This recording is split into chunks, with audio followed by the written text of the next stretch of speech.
की बातें सुननी और सुनानी।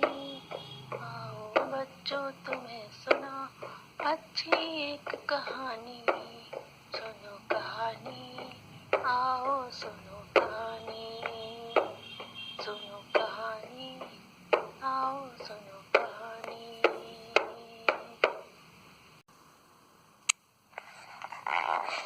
आज की कहानी का नाम है बच्चों सच्ची मित्रता। यमुना नदी के किनारे एक बहुत बड़ा जंगल था। उसमें तरह तरह के वृक्ष लगे हुए थे। कोई आम का था तो कोई बबूल का, कोई बरगद का था तो कोई पीपल का। उन पेड़ों पर अनेक पक्षी रहा करते थे। आम के पेड़ पर एक कोयल रहती थी। उसका नाम था चित्रा।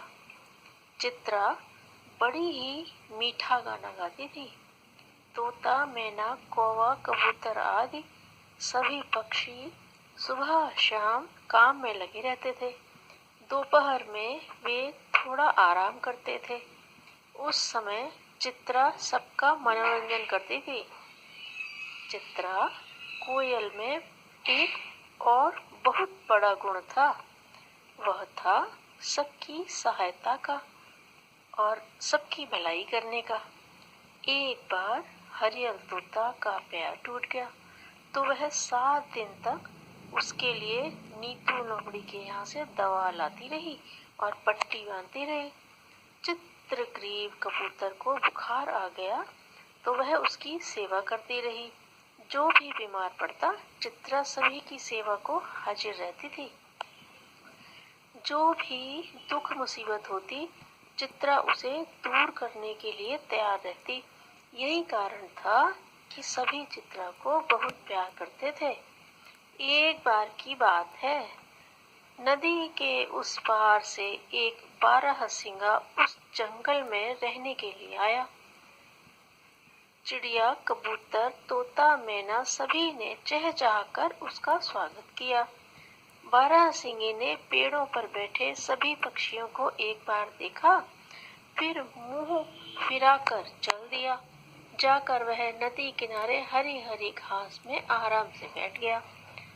उसका यह व्यवहार सभी पक्षियों को बहुत बुरा लगा। कबूतर बोला, कैसा है यह? हमारी बात का कोई जवाब भी नहीं दिया। तोता बोला, घमंडी है, इसीलिए मुंह फिराकर चल दिया है। मैना बोली, यह हमारा मेहमान है, चलो हम एक बार और उसका स्वागत करते हैं। फिर वह चित्रा से बोली, चित्रा दीदी, तुम बारहसिंगे के स्वागत में सुंदर सा गाना गाओ ना। चित्रा मीठे स्वर में गाना गाने लगी। बड़े दादा तुम्हारा स्वागत कुहू कुहू करते हैं हम कुहू कुहू। यह भी घर अपना ही समझो कुहू कुहू। मिलजुल कर रहे हम सभी कुहू कुहू। इस तरह से वो कुहू कुहू करके गाना गाने लगी। पर बारहसिंगे पर इसका भी कोई प्रभाव न पड़ा। वह सोच रहा था, मैं तो बड़ा हूँ, बड़े घर का हूँ, इन छोटे छोटे पंछियों से क्यों मित्रता करूं? और वह वहां से छलांग लगाकर जंगल की ओर भाग गया। चित्रा को यह बड़ा बुरा लगा। पहले तो उसे गुस्सा आया, पर फिर उसने सोचा कि यह उसके माता पिता की गलती है कि उसे अच्छा व्यवहार करना नहीं सिखाया। चित्रा ने सोचा कि मैं उसे ठीक से व्यवहार करना सिखाऊंगी। वह जंगल बड़ा ही हरा भरा और सुहावना था। खाने को भी वहां खूब मिल जाता था, इसलिए बारहसिंगा वहां रोज आता था। पर वह बोलता किसी से भी नहीं था। अकेला ही झाड़ियों में सींग उलझा उलझा कर खेलता रहता था। कबूतर, मैना, तोता कोई भी उससे बोलने का प्रयास नहीं करते थे। बोलती तो उससे चित्रा भी नहीं थी, पर उसका आना चित्रा को अच्छा लगने लगा था। वह घंटों उसके लंबे घने सींगों को, चंचल कुदानों को देखती रहती थी। एक दिन अचानक ही जंगल की शांति भंग होने लगी। खट खट और धाए धाए की आवाजें सुनाई देने लगी। तोता, कबूतर आदि सभी घबरा गए। वे अपने पंखों को फड़फड़ाकर कभी इस पेड़ पर कभी उस पेड़ पर उड़ने लगे। इतने में कौवा भागा भागा आया और बोला, भागो यहाँ से, भागो यहाँ से, दो शिकारी आ रहे हैं। उनके पास बंदूक भी है, भून डालेंगे हम सभी को। कौवे की बात सुनते ही सभी पक्षी अपने घोंसलों को छोड़ छोड़कर तेजी से नदी की ओर उड़ चले। रास्ते में चित्रा ने देखा, बारहसिंगा दौड़ा दौड़ा उसी जंगल में जा रहा है। चित्रा चिल्लाई, दादा, वहां न जाना, शिकारी हैं, भून डालेंगे। बारहसिंगे ने, जैसे कि उसकी आदत थी, पक्षियों को देखकर भी अनदेखा कर दिया। चित्रा अभी कह ही रही थी और वह तेजी से छलांग लगाकर आगे बढ़ गया था। चित्रा की पूरी बात भी वह सुन नहीं पाया था। जंगल में जाते ही बारहसिंगा ने शिकारियों को देखा। अब उसकी समझ में सारी बात आ गई। वह तेजी से वहां से भागा। उसने पीछे मुड़कर भी न देखा, पर शिकारियों ने उसे भागते हुए देख लिया। फिर क्या था, वे लगे उसका पीछा करने। बारहसिंगा अपने को झोपड़ियों में छिपाकर भागते हुए तंग आ गया था। अंत में एक गोली आकर उसके पैर में लग ही गई।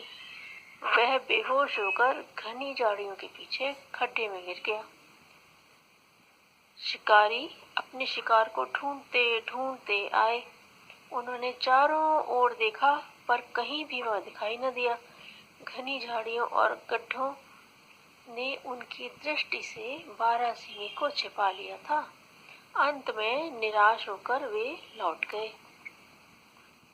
रात होने पर भी जब बारहसिंगा न लौटा, तो जंगल के उस पार आम के पेड़ पर बैठी चित्रा को चिंता होने लगी। एक बार उसके मन में यह भाव भी आया कि बारहसिंगा जब बोलता तक नहीं, तब फिर उसकी परवाह क्यों की जाए। पर दूसरे ही क्षण उसने सोचा कि हम सब जीव जंतुओं को मिलजुल कर रहना चाहिए, एक दूसरे की सेवा सहायता करनी चाहिए। सारा आलस्य त्याग कर नींद से भरी आंखों को खोलकर चित्रा ने अंगड़ाई ली, अपने पंखों को फड़फड़ाया और जंगल की ओर चल दी। चांदनी रात थी, हर जगह चांदनी छिटकी हुई थी। सभी कुछ साफ साफ दिखाई दे रहा था। चित्रा ने नदी के किनारे पेड़ों के नीचे हरी घास पर झाड़ियों के बीच में सभी जगह घूम घूम कर बारहसिंगे को ढूंढा, पर वह कहीं भी दिखाई न दिया। अंत में निराश होकर चित्रा उड़ चली। झाड़ियों के बीच में से वह उड़ रही थी, तभी उसकी निगाह उस जगह पर पड़ी जहां बारहसिंगा गड्ढे में गिरा हुआ था। वह तुरंत नीचे उतरी। उसने देखा बारहसिंगा बेहोश पड़ा है। वह अपनी चोंच में भरकर 3-4 बार पानी लाई और उसे बारहसिंगे के मुंह में डाला। तब कहीं जाकर उसे होश आया। आंख खुलने पर बारहसिंगे ने अपने सामने चित्रा कोयल को देखा। सुबह की घटना उसकी आंखों के सामने घूम गई। पल भर में उसकी समझ में सारी बातें आ गईं। यह सोचकर कि वही चिड़िया मेरी सहायता कर रही है जिससे मैं बात तक नहीं करता था, बारहसिंगे की आंखों में आंसू भर आए। अभी आई दादा, कहकर चिड़िया चित्रा कोयल उड़ गई। थोड़ी देर बाद लौटी तो उसकी चोंच में लगी थी हरी हरी घास और फल। आते ही बोली, सुबह से भूखे हो, लो खा लो। भूखा तो था ही बारहसिंगा। वह जल्दी जल्दी खाने लगा।